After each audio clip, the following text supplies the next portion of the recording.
Welcome guys, and in this video I'm going to show you how you can fix HP Victus 16 not turning on and how to fix it.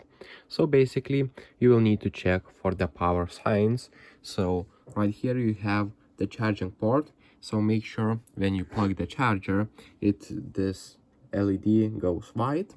And basically after that what you're going to do is hold this button for the 10 seconds and see if it turns on. If not, unplug your battery charger and after that hold for 10 seconds. This will do the hard reset for the internal system, and basically we unplug back in and try holding down again, and that should work.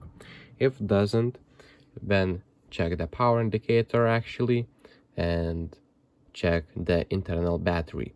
So how you can basically check the internal battery is by unscrewing the back panel, then taking your actually laptop apart, unplugging your battery cable from the motherboard and turning on like this without battery, just on the charger. And after that, if that doesn't work, it means you have some serious issues. So basically that's how you can check and fix your Victus laptop not turning on.